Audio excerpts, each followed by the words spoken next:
Yo mga kapatid. Ito talagang ano na to eh. Talagang kalat na to eh. Tingnan nga ho natin kung paano makipaglaban itong dragon nating si Sir Marcoleta laban dito sa isang paru-paro.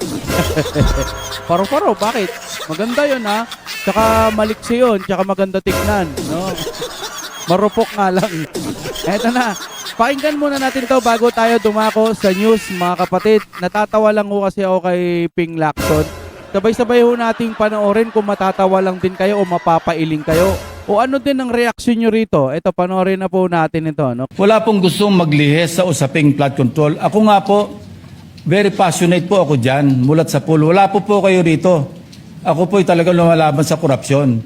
Kung sasagutin ko po ng isa-isa ang ibinibintang po ninyo sa akin, malilis na naman po ang pinag-uusapan na kailangan na po ng taong bayan na Malayo malaman na na naman. po ang katotohanan. Sino po ang may pakana? Sino po ang mga mastermind sa nangyaring nakawan sa ating kabangbayan? Ito po'y hindi pangkaraniwang pagnanakawan, Ginoong Pangulo. Yun po ba ang gusto niyong mangyari, Ginoong Ping Lacson? Negative po. Sigurado hindi po yon. Bakit kayo po- po naglilihis, sino ba po nagsimula nito? Nung Bakit una pong po- privilege speech ninyo, hindi ko na sinagot kasi ayoko magkagulo. Pero enough is enough.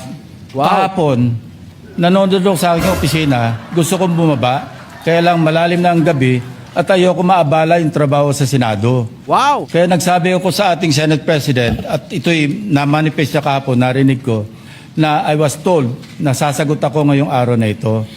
Wala pong gustong maglihis sa usaping flood control. Ako nga Wow! po, very passionate. Wow! Wow! Wala daw gustong maglihis. Sa akin lang na naman, ang tagal-tagal nyo na dyan, ilang buwan na.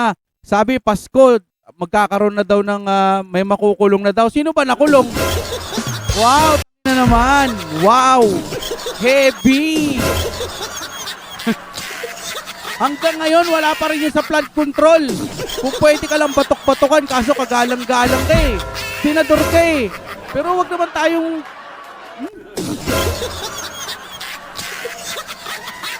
Wow!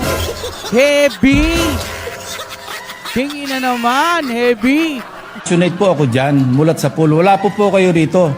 Ako po'y talagang lumalaban sa korupsyon. Wow! Lumalaban sa korupsyon! Heavy! Wow!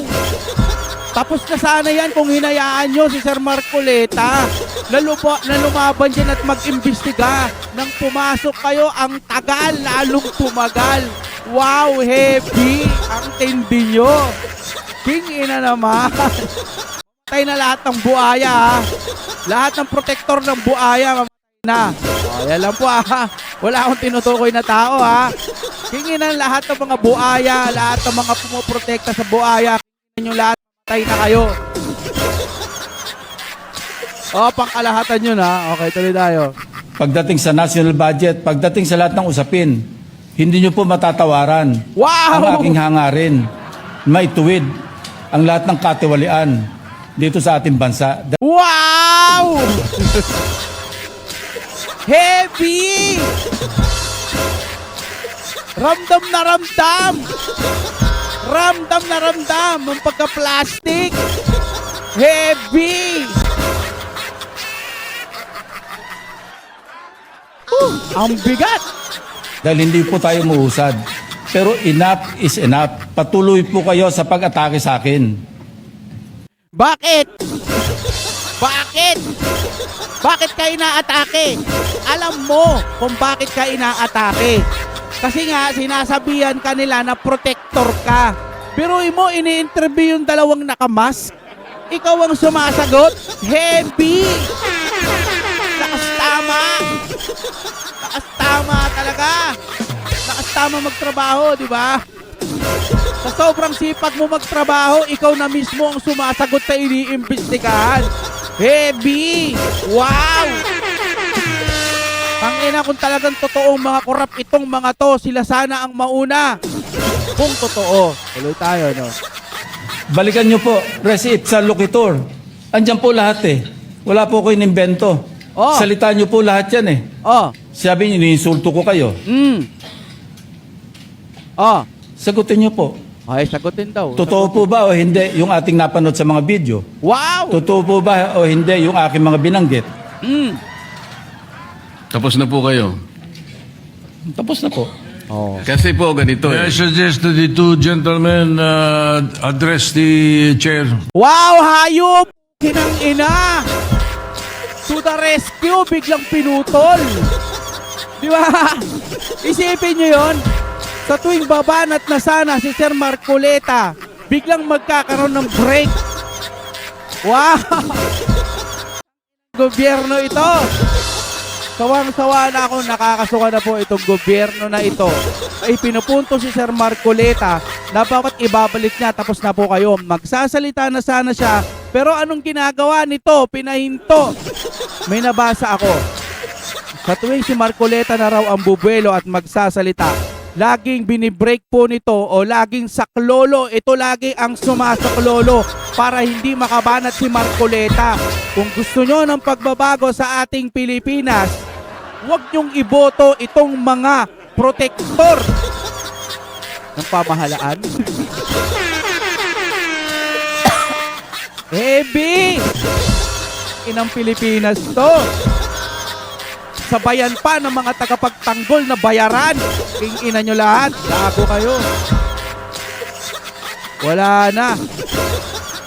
Hindi naman ako sa nagagalit ako, no? Hindi naman sa nagagalit ako. Bugso lang ho yan ng aking damdamin. Dahil, kasi merong iba na kahit alam na po nilang mali, kinakampihan pa nila. Kasi nga may pera, may monthly. Pero, yung mga totoong naglilingkod sa bayan, ginugurgor. Yun dapat ang pinagtatanggol natin para sa bayan. Hindi dahil lamang sa babayaran kayo. Kinginan nyo naman. Wala. Wala, ito na ang Pilipinas ngayon, mga kapatid. Wala na ho tayong magagawa. Hintayin na lang ho natin ang pagkakataon na maupo si BP Sara o yung mga matitino. Wag na to.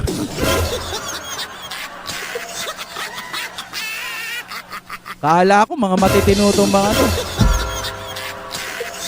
Ang ina talaga. Sa akin ano, sana lahat to ng mga tiwali, lahat ng mga magnanakaw na yan, no? Yung mga bububong mga magnanakaw, lahat kayo dapat masawi. Lahat, pati protector, no? Lahat kayo dapat na may kahihinatnan din yung mga ginagawa ninyo, may mga araw din kayo. No? Silaw na silaw kayo sa pera ng bayan. Kawawa ang Pilipinas nating mahal. Mga makasarili, mga sakim. Wala kayong inatupag. Kundi pera. Di ba? Gano'n naman. Ano pa, may mga comment ba rito? Tingnan nga ho natin mga kapatid. Sabi na gano'n, we, talaga lang ha. Oh, di nga. Ilan maleta ba? We, hindi nga. Ayan, oh. May nag-olos. Ayaw na taping. Cover ups ka talaga. May mga maleta ka kasi. Diversionary tactics para malihis ang usapan. Pag-booking na sila.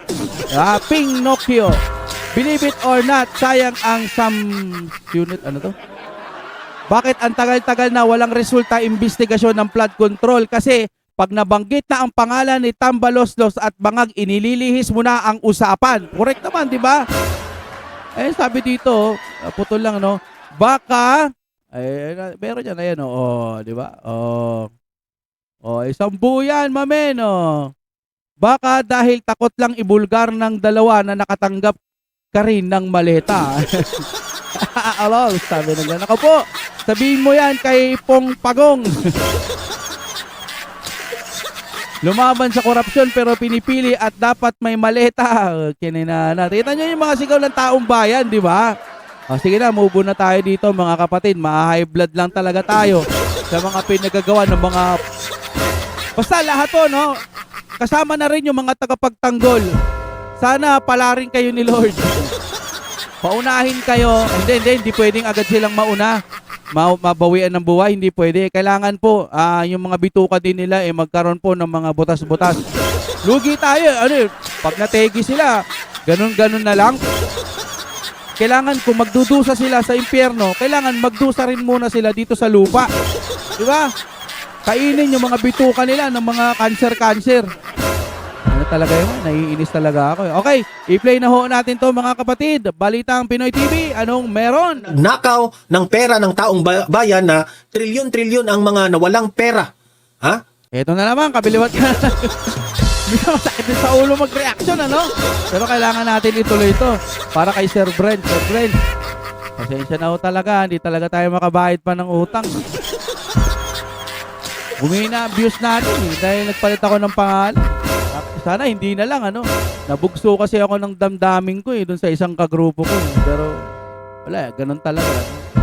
Pero tuloy-tuloy lang. Buhay, makakabayad din ako. Si Kuya Alpi, sino pa ba? Marami pa ako may pinagkakautangan. Ayaw lang nilang sabihin pangalan. Ayaw din nilang sabihin pangalan. Ayaw lang nila. Sige na po, tuloy tayo. Pa-like po ng ating video. Thank you. Marami sila Balitang naka-receive ng mga maleta. Ha? Ay hindi sila nakakulong ngayon. Ganyan po ang kalakaran ngayon sa ating bansa sa pamumuno ng Administrasyong Marcos. Bangag. Kasi konektado po ito lahat. Itong vlog na ipapakita ko sa inyo dito kay Jesus Duque. Ayan na. Panoorin po ninyo itong Tuloy-tuloy sasabihin na tayo. ni Jesus Duque. Bago ko ipapakita yung video na yan, no? Don't forget guys, i-like, i-share itong video na ito para makatulong na aabot sa ating mamamayang Pilipino. At mag-subscribe na rin ha sa mga bago pa lang dito para updated kayo lagi. Okay? Libre lang mag-subscribe, kaya subscribe na kayo. So ito yung balita, panoorin ninyo.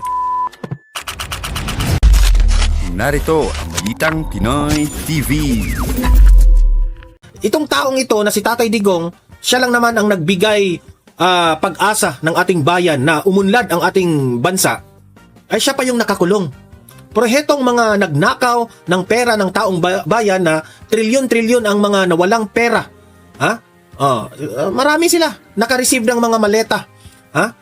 Ay hindi sila nakakulong ngayon. Ganyan po ang kalakaran ngayon sa ating bansa sa pamumuno ng Administrasyong Marcos. Kasi konektado po ito lahat, itong vlog na ipapakita ko sa inyo dito kay Jesus Duque. Okay? Kasi hanggang ngayon, walang nanagot. Tapos, merong mga dating mga trabahante ni Zaldico, mga drivers, mga escorts ni Zaldico na lumutang ngayon para sila yung magsabi ng katotohanan ay hindi pinansin ng administrasyong ito. Ganyan po ka garapal, ganyan po ka baboy itong administrasyon na ito. Ayaw nila na matuklasan itong mga kung sino man ang mga kawatan dito sa gobyerno, baliwala sa kanila. Di ba? Yan naman ang gusto ng taong bayan. Nakaupo kayo ngayon dyan, dahil sa amin, taong bayan, na bakit hindi ninyo sinusunod itong gusto ng taong bayan? Naghihintay ang taong bayan kung sino ang makulong dito sa flood control, pero hanggang ngayon, wala. Kinukulong pa ninyo yung mga walang kasalanan. Because I believe itong si Bong Revilla, no? Revilla ba yung ano yun? Yung Ramon, Bong Ramon, yung na preso ngayon. Revilla ba yung ano yun? Teka muna, siguraduhin ko. Bong Revilla ba? Bong Revilla ba ang napreso ngayon dahil pinagbibintangan dyan sa ano?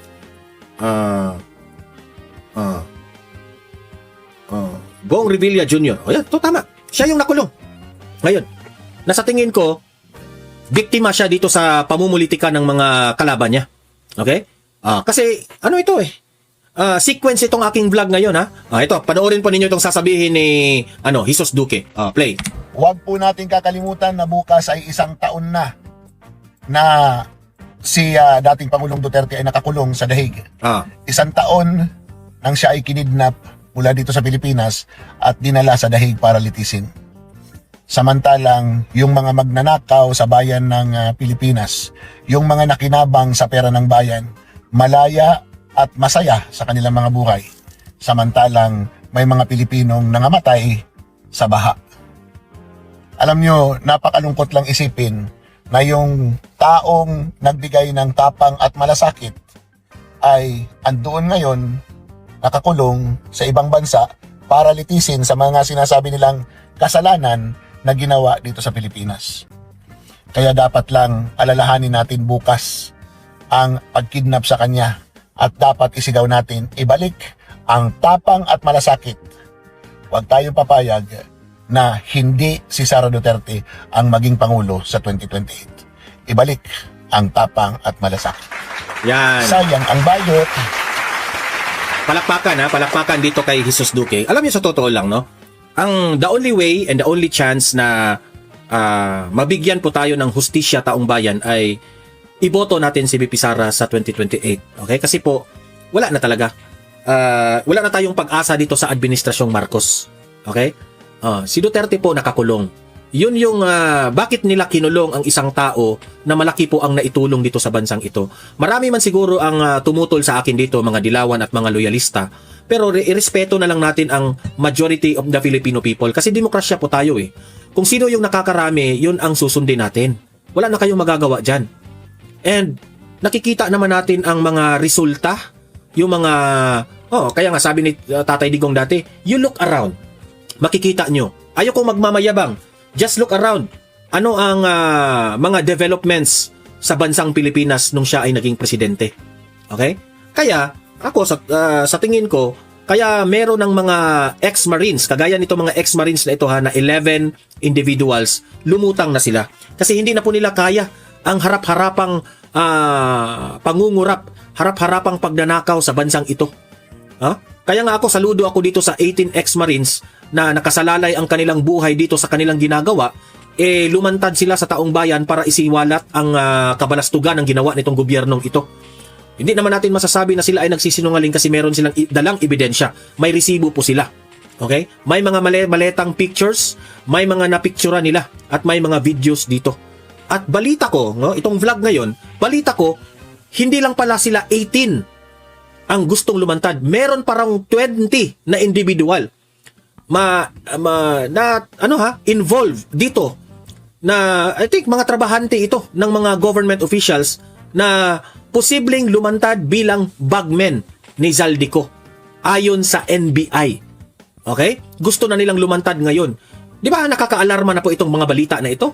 Kung i-analyze nyo po ito, nakaka-alarma na po ito kasi hindi po ito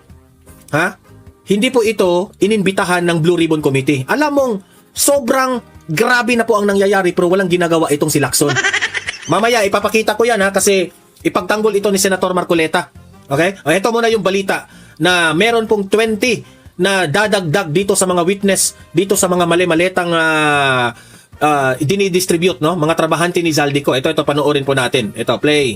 Lumutang kamakailan ang 18 individual na nagpapakilalang mga dating security aide ni former Congressman Zaldico na minsan rin naging mga miyembro ng Philippine Marine Corps. Isiniwalat ng mga ito ang umano'y pagde-deliver ng mali-maletang kickback money papunta sa iba't ibang politiko mula sa kanilang amo. Ayon sa National Bureau of Investigation o NBI, hindi lang ang mga ito ang posibleng nahikayat na lumantad sa publiko, kundi maaaring mayroon pang karagdagang 20. Out of sa 100 na kumunausap, apparently there are 38 na pumayag, 18 yung lumabas. Sabi ko, sa ngayon, 18 ex-Marines ang lumutang. 18 kasi siguro yung iba nagdadalawang isip pa kasi nakasalalay po ang buhay nila. 'Di ba? So kung 18 ang lumutang na mga ex-Marines ngayon na nagsasalita, na nagwi-whistleblow, meron pa tayong dapat hintayin na 20 individual. Lacson, wala kang ginagawa dito? Tuta ka kasi kay BBM eh. may 20 pa na lumabas. And in fact, sa Facebook page ni Attorney Balikot, kinonfirm niya na 103 yung detailed security ni Zaldico. Paliwanag ni NBI Director Melvin Matibag, tinitingnan nila ang iba't ibang posibleng rason ng biglaang pagsasalita ng mga ito, mapapolitikal o naiipit sa sitwasyon, lalo na at napag-alaman sa mga investigasyon na biglaang nawalan ng trabaho ang mga naturang security aide. May anggulo, may nagsasabi, kasi baka sila ay kinausap para gumawa ng ganitong istorya. So, tinitingnan din natin sila na maaaring biktima sila. That there are people na nagsasamantala rin sa kanilang kahirapan. In fairness, tama namang sinabi niya. I-cross-check ninyo, i-double-check ninyo itong mga lulutang. Okay? To be fair. Kasi baka sasabihin, sinisiraan lang ang administrasyong Marcos o siniraan lang yung mga nakalagay doon sa affidavit. O sige, okay tayo dyan. Okay tayo ang taong bayan dyan. Basta fair ang investigation. Whether itong mga ex-Marines na ito ay ginamit sa politika o totoo man ito, dapat nating imbestigahan ito. Kaya ikaw, Lacson, wag mong pangunahan na walang kredibilidad itong mga 18 ex-Marines. Pero kung si Madriaga, may kredibilidad. Sa kanilang kakulangan. Kaya hindi eksakto yung sasabihin na ito, sila yung iniimbestigahan dahil ang nangyayari dito, iniimbestigahan natin yung kabuuan. We are looking in all the angles nito. Sa gumugulong na investigasyon, natuklasan na 4 sa 18 ang hindi miyembro ng military corps at tanging mga driver lamang. Ayon kay Matibag, may nakarating rin anyang impormasyon na ayaw nang lumabas ng mga nagpapakilalang ex-Marines dahil sa umano'y security threat. Bunsod nito, nag-alok ang NBI na handa silang magbigay ng proteksyon at tiniyak na mapagkakatiwala. NBI, siguraduhin nyo naman yung proteksyon ninyo na mapoproteksyonan talaga. Huwag kayong magpagamit sa administrasyon na ito. Huwag kayong magpagamit sa politika. 'Di ba? You work independently. 'Di ba? Sana naman. Kasi para sa taong bayan ito, para po ito sa bansa natin. Magtulungan tayo, NBI. At sila ng mga ito. Ako po, tinataya ko yung NBI, tinataya ko yung pangalan ko. Pumunta kayo rito, we will give you security. If you need a safe house, we will provide a safe house. Kung may mangyari sa inyo, habang kami ay nangangalaga sa inyo, sagutin ni Atty. Matibag yan, sagutin ng NBI po yan. Yan ang gusto natin. 'Di ba? Yan ang gusto natin. Yung talagang inaangkin yung responsibilidad kapag merong mangyari. Yun, magaling. Ako doon ha. Hanga ko doon sa sinabi mo. Sana gawin nyo, totoo yan. Handa rin ang ahensya na magbigay ng karagdagan tulong kung kakailanganin din ng iba pang dating security aides ni Zaldico. Kasi iba-iba na po yung lumalabas sa social media. May mga sinasabi nga, hindi na nakompleto, ilan na lang. Merong mga lumalabas na yung mga pamilya ay humihingi ng tulong. At I will confirm, meron na po talagang mga kaibigan o kapamilya na naghihingi ng tulong. Hindi lang doon sa 18, doon sa 103. Para po sila ibabigyan ng proteksyon. Samantala, una nang napadalhan ng subpina ang 18 maging ang abogado nilang si Attorney Levy Baligot at Yan ang nakakatakot ngayon dito sa administrasyon na ito eh. Ikaw, lulutang ka bilang witness dito sa mga korupsyon, ikaw pa yung may kasalanan. Ikaw pa yung kakasuhan. Grabe. Hindi mo alam, no? Sa totoo lang, hindi mo na alam kung saan ka lulugar. Imagine that one, ha? Kung ikaw, meron kang alam sa korupsyon ng flood control, gusto mong lumutang para tumulong sa bayan na ito, matatakot ka. Kasi kung lulutang ka, kung tutulong ka, ikaw pa yung kakasuhan. Ay, nako. hinihintay na lamang ng NBI na humarap sila sa tanggapan sa darating na March 12, araw ng Huwebes. Evan Alvarez, humahataw Ay, sa nako. balita. Nakakalungkot talaga. Kaya nagpapasalamat ako na merong Senator Marcoleta. Kasi po, si Senator Marcoleta lang po ang sinisita itong yung mga sablay na mga ginagawa nitong si Ping Lacson. Kasi imagine ninyo, lumutang na itong mga 18 ex-Marines. Pero hanggang ngayon, kahit man lang silipin ni Ping Lacson at imbitahan doon sa Senado ay hindi niya binigyan ng pagkakataon. Kasi alam niya, masisira na naman ang Administrasyong Marcos. Alam mo, Ping Lacson, magagalit ang taong bayan yan. Binoto ka ng taong bayan, nakaupo ka dyan, para gawin mo ang trabaho mo. Diba? Mabigat po itong mga akusasyon ng mga 18 ex-Marines. May mga picture sila, may mga ebidensya sila. Hindi mo ba bigyan ng pagkakataon itong mga taong ito? Dahil lang sa politika? Ako'y nagtatanong lang po lamang bilang isang taxpayer, bilang isang part sa taong bayan, meron po tayong karapatan para mag-express sa ating sarili. Okay? Lacson, sana naman, gawin mo yung trabaho mo. Ito yung balita, panoorin ninyo. Sana ba yun? Play. Kinwestiyon ni Senator Rodante Marcoleta ang umano'y hindi mailabas-labas na official committee report ng Blue Ribbon kaugnay ng issue ng flood control scandal. Sa kanyang privilege speech kahapon March 9, sinabi ng senador na 8 buwan na ang nakalilipas mula nang bitawan ng Pangulo ang mga salitang mahiya naman kayo dahil sa talamak na korupsyon sa flood control projects. Ngunit hanggang ngayon tila wala pa ring nahihiya o napaparusahan. In several instances and interviews, the chairman of the Blue Ribbon Committee has said that a partial committee report is to be released. Last November 24, 2025, the chair stated in an interview, and I quote, "Magsasubmit kami ng partial committee report based on info so far gathered during the previous hearing."